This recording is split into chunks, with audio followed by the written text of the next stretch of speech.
আজকের ভিডিওতে আমরা কথা বলবো তোমার ভালোবাসার মানুষটা তোমাকে ছেড়ে চলে গিয়েছে, সে মানুষটা বর্তমানে তোমার এক্সে রূপান্তরিত হয়েছে। এমতো অবস্থায় তুমি সে মানুষটিকে ফিরিয়ে নিয়ে আসার জন্য সব রকম চেষ্টা করার পরেও কিন্তু সে মানুষটা তোমার লাইফে ফিরে আসেনি, বরং সে মানুষটা তোমার সঙ্গে খারাপ ব্যবহার করেছে, অমানবিক আচরণ করেছে, পাশবিক ব্যবহার করেছে, পশুর মতো ব্যবহার করেছে, এত খারাপ আচরণ করেছে যা তুমি কল্পনাও করতে পারোনি। যে মানুষটা একটা সময় তোমাকে এত ভালোবেসেছিল, সেই মানুষটার চোখে মুখে তুমি আজ এমন একটা রূপ দেখতে পাচ্ছ যে রূপটা দেখে তুমি আঁতকে উঠছো।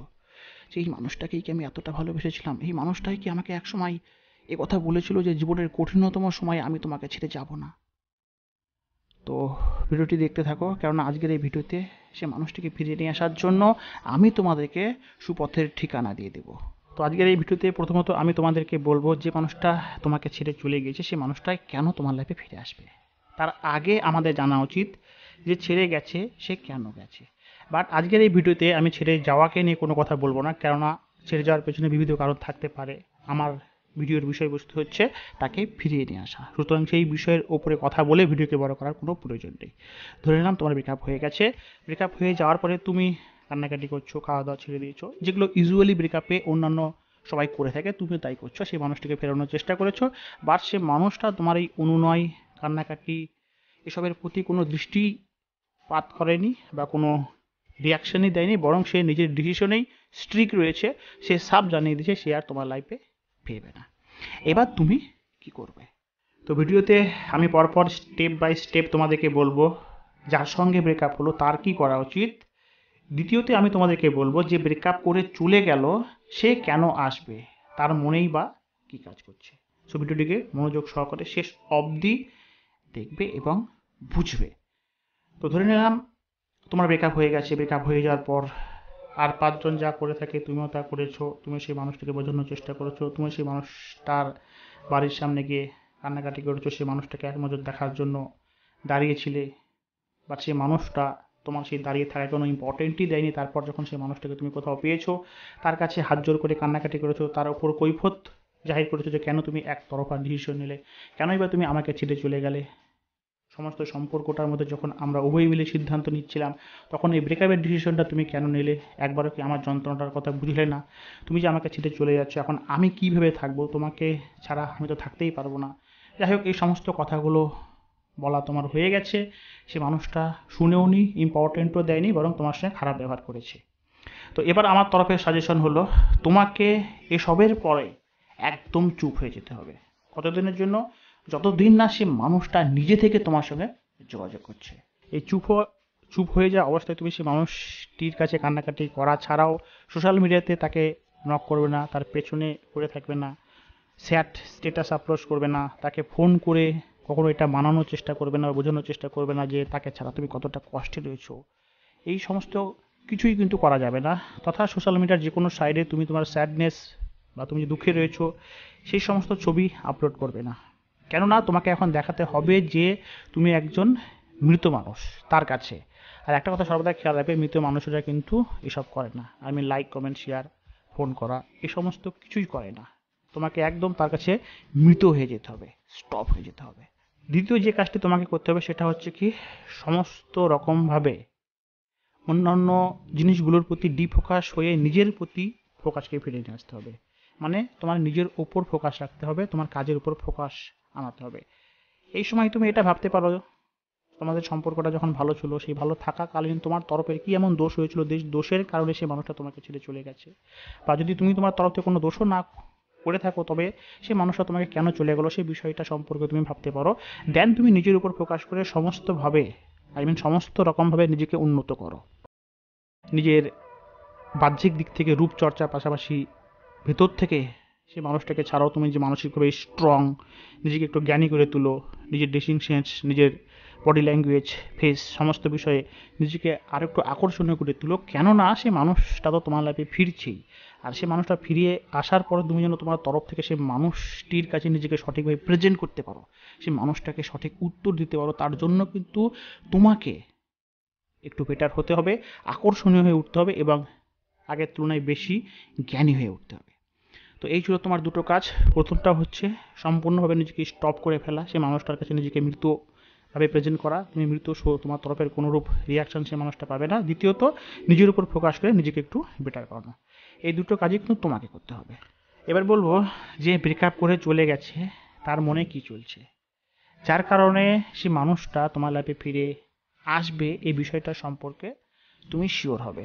কেন তোমার মনেও তো প্রশ্ন কাজ করতেই পারে যে কেন সে মানুষটা আমার লাইফে ফিরে আসবে। তো কথা হচ্ছে, যে মানুষটা তোমাকে ছেড়ে চলে গেছে, সেই মানুষটা তোমাকে ছেড়ে চলে যাওয়ার পর তার মনে কি কাজ করে, এটা একটু আগে জেনে নাও। প্রথমত, তোমাকে ছেড়ে চলে যাওয়ার পরে সেই মানুষটা কিন্তু একটা স্বাধীনতার সুখে ভুগে। তার কাছে সম্পর্কটা কিন্তু একটা বোঝা হয়ে গিয়েছিল। সে অনেকদিন আগে থেকেই মনে মনে ডিসিশন নিয়ে নিয়েছিল যে সে তোমাকে ছেড়ে চলে যাবে। তুমি সেটা জানতেও পারনি, কেননা সে ভিতর ভিতর একটা মানসিক প্রিপারেশন নিয়েই নিয়েছিল। তা না হলে কিন্তু সে হঠাৎই ব্রেকআপ করতে পারতো না। এবার কোনো একটা ছুতো ধরে সে তোমার সঙ্গে ব্রেকআপ করেছে, হয় ছোট্ট একটা ঝগড়া হয়েছে, নয়তোবা এমন একটা বিষয় তোমার সামনে তুলে ধরেছে যেটাকে বলা হয় বাহানা। যে কোনো বাহানা সূত্র ধরে তোমাকে ছেড়ে চলে গেছে। চলে যাওয়াকালীন কিন্তু সে একটা স্বাধীনতার সুখ আস্বাদন করবে। তার কাছে তোমার সঙ্গে সম্পর্কটাতে সে একটা অস্বাধীনতা বা স্বাধীনতাহীনতায় ভুগছিল।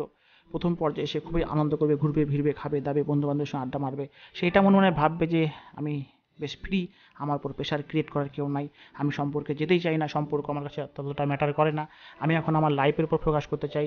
এমনই কিছু ভাবনায় ভাবিত হয়ে কিন্তু সে খুবই আনন্দে থাকবে, বন্ধু বান্ধবদের সঙ্গে পার্টি করবে, মদ খাবে, আরও যা যা করার সব কিছু করবে। এবার ভাবো, এই যে প্রাথমিক পর্যায়ে, মানে সে তোমাকে ছেড়ে চলে যাওয়ার প্রাথমিক পর্যায়ে তার যে এই আনন্দময় সময়, এই আনন্দময় সময়ে আমরা আমাদের তরফ থেকে সেই মানুষগুলোকে ফিরিয়ে নিয়ে আসার জন্য কান্নাকাটি করা, এসএমএস করে থাকি, ফোন করে থাকি, রিকোয়েস্ট করে থাকি।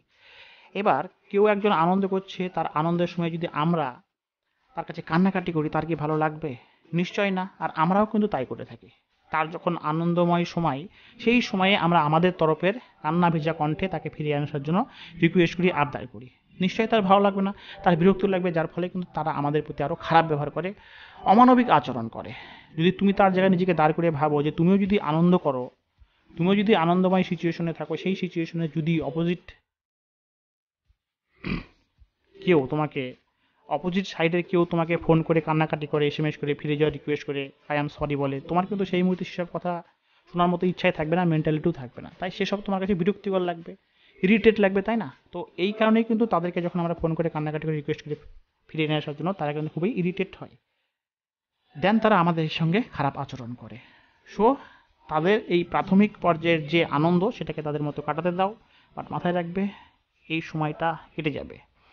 তার এই আনন্দময় সময়টা কেটে যাওয়ার পরে সে কিন্তু মনে মনে এটা ভাববে যে তোমার তরফের কোনো এসএমএস ফোন আসছে না কেন, তুমি কেন রিকোয়েস্ট করছো না, কানাকাটি করছো না, কেননা তোমরা তো আমাদের ভিডিও দ্বারা পরিচালিত, আমার ভিডিও দ্বারা পরিচালিত, এবং আমি তো তোমাদেরকে দুটো কাজ করতে বলেছি, একটা চুপ হয়ে যাওয়া, অপরটা নিজের জীবনের প্রতি ফোকাস করা, যে দুটো তুমি অলরেডি করতে শুরু করেছো। সো তুমি তোমার তরফে ফোন টোন করছো না। এবার কিন্তু সে মানুষটা ভাবতে বাধ্য হবে, কেননা আমাদের ভালোবাসার মানুষগুলো যখন আমাদেরকে ছেড়ে চলে যায়, তখন আমরা তাদেরকে ফেরানোর জন্য কান্নাকাটি করে রিকোয়েস্ট করি। এগুলো পেয়ে পেয়ে তারা অভ্যস্ত, এবং তারা জানে যে আমরা তাদের পেছনেই পড়ে থাকবো, আমাদের জীবনটা সেই জায়গাতেই স্থগিত হয়ে যাবে। ইউজুয়ালি অনেকের ক্ষেত্রেই কিন্তু এটা থেকে থাকে বা হয়ে থাকে, যে আমাদেরকে যে অবস্থাতে আমাদের ভালোবাসার মানুষগুলো ফেলে রেখে চলে যায়, আমরা কিন্তু সেই জায়গা থেকে সহজে বেরিয়ে যেতে পারি না বা উপরে উঠতে পারি না, কান্নাকাটি করি, ঘরে বসে থাকি, মানুষের সঙ্গে মিশি না, খাওয়া দাওয়া ছেড়ে দেয়। এরকমভাবে তোমার সেই ভালোবাসার মানুষটাও কিন্তু এই আশাটা করেই বসে আছে যে তুমি হয়তো এরকমই নিজেকে এক জায়গাতে স্থির করে ফেলেছো, এখনও কান্নাকাটি করো, তাকে ফোন করবে, এসএমএস করবো, বাট তুমি তো করছো না, তুমি তো আমাদের পরিচালিত। সো সে মানুষটার মনে কিন্তু একটা কিউরিওসিটি জাগতে শুরু করবে, সে কিন্তু তোমার লাইফে উঁকি মারবে। এটা সকলের ক্ষেত্রে হয়ে থাকে, হিউম্যান নেচার অনুযায়ী। যখন আমাদের ভালোবাসার মানুষগুলো আমাদেরকে ছেড়ে চলে যাওয়ার পর তারা যখন স্বাধীনতার সুখে প্রচণ্ডভাবে নিজেকে মগ্ন রাখে, তার কিছুদিন পর যখন আমরা আমাদের তরফ থেকে ফোন এসএমএস করা বন্ধ করে দিই, সে মানুষটা কিন্তু আমাদের লাইফে একবার উঁকি মেরে তাকিয়ে দেখে যে আমাদের লাইফে কী চলছে। দেন সে মানুষটা সোশ্যাল মিডিয়ার সমস্ত সাইটে দেখবে যে তুমি কোনো স্যাড পোস্ট করছো কি না, বাট সে তো সমস্ত সাইট ঘেটে তো কোনো স্যাড পোস্ট পাবে না, বিকজ তুমি তো নিজেকে চুপ করিয়ে নিয়েছো, তুমি তো নিজের কাজে ফোকাস করেছো। সে মানুষটা এবার কিন্তু আরও বেশি ভাবতে শুরু করবে যে কী হলো, সে মানুষটা আমাকে ফোন এসএমএস করছে না কেন। সে কিন্তু মনে মনে, তার মনে যে তোমাকে নিয়ে নেগেটিভ ভাবনাগুলো ছিল, যে এই কারণের জন্য তোমাকে ছেড়ে চলে গিয়েছি, সেই ভাবনাগুলো কিন্তু আস্তে আস্তে দূর হতে শুরু করবে। কেননা ফেডিক ইফেক্ট বলে হিউম্যান সাইকোলজিতে একটা শব্দ রয়েছে, যার দ্বারা আমরা যখন কোনো মানুষের সঙ্গে কাছাকাছি থাকি, তখন সেই মানুষগুলোর শুধু খারাপ দিকগুলোই দেখতে পাই। বা 1.5 মাস পর থেকে যখন সেই মানুষটা আমাদের লাইফে দূরে চলে যায়, দূরে চলে যাওয়ার পরে কিন্তু তার সেই খারাপ দিকগুলো আমরা আস্তে আস্তে ভুলে গিয়ে তার মাঝে কি ভালো ভালো দিকগুলো আছে সেই দিকগুলোকে নিয়ে কিন্তু চিন্তা করতে শুরু করি। অনুরূপভাবে তুমিও সে মানুষটার কাছ থেকে যখন চলে আসবে, চুপ হয়ে যাবে, মাস ডেরেক ইতিমধ্যে হয়েও যাবে, তখন কিন্তু সেই মানুষটার ওপরে সেই ফেডিক ইফেক্টের থ্রুতে সে ভাবতে বাধ্য হবে যে না, সেই মানুষটাকে ছেড়ে সে আমি ভুলই করলাম, সে মানুষটার এই দিকগুলো ভালো ছিল। তখন কিন্তু তোমার খারাপ দিকগুলো তার মনে আসবে না, তোমার ভালো দিকগুলোই তার মনে আসবে, এবং সে কিন্তু ধীরে ধীরে কিন্তু অনুশোচনায় ভুগবে। সে মনে মনে এটা ভাবতে শুরু করবে যে না, আমার ভুলই ছিল, সে মানুষটাই বেটার ছিল, সে মানুষটা ভালো থাকা সত্ত্বেও আমি তার সঙ্গে খারাপ ব্যবহার করেছি। সে আত্মগ্লানিতে ভুগবে, সে পশ্চাত্তাপ করবে যে না, আমার খুব বড় ভুল হয়ে গেছে। কেননা তোমার তরফের এই যে স্টপ থাকা এবং তুমি যে নিজেকে বেটার বানিয়ে ফেলেছো, এই সমস্ত বিষয়গুলো যখন সে তোমাকে খোঁজ করতে করতে দেখতে পারবে যে তুমি তোমার লাইফে হাসি খুশিতে আছো, আরও আগের থেকে বেটার হয়ে গিয়েছো, নিজেকে আকর্ষণীয় করে তুলে বলেছো, তখন কিন্তু সে মানুষটা নিজেকে কন্ট্রোলে রাখতে পারবে না। এটাই হচ্ছে মূল শক্তি, নিজেকে স্টপ করে ফেলার, যেটা প্রথমে তোমাদেরকে আমি বলেছিলাম। এবং নিজের প্রতি ফোকাস করে তুমি নিজেকে উন্নত করেছো, দেখতে শুনতে সুন্দর করে তুলেছো, সব মিলিয়ে কিন্তু সে তোমাকে দেখে কিন্তু ভালো থাকতে পারবে না। কেননা ভালোবাসা সম্পর্কের মধ্যে এটা প্রযোজ্য যে ভালোবাসার মানুষগুলোকে আমরা সবসময় ভালো থাকুক এটা চেয়ে থাকি, তারা যেন সুখে থাকুক, হাসি খুশিতে থাকুক, এটা আমরা সকলেই চেয়ে থাকি। বাট সেই মানুষগুলো আমাদের সঙ্গে হাসি খুশি থাকুক, আমাদের সঙ্গে ভালো থাকুক। অন্যের সঙ্গে যদি হাসি খুশি থাকে, অন্যের সঙ্গে যদি ভালো থাকে, সেটা কিন্তু আমরা কিছুতেই মেনে নিতে পারি না। বা নিজেও যদি একাকী জীবনে যদি হাসি খুশি থাকে, তখনও কিন্তু সেটা আমাদের কাছে কষ্টকর হয়ে দাঁড়ায়।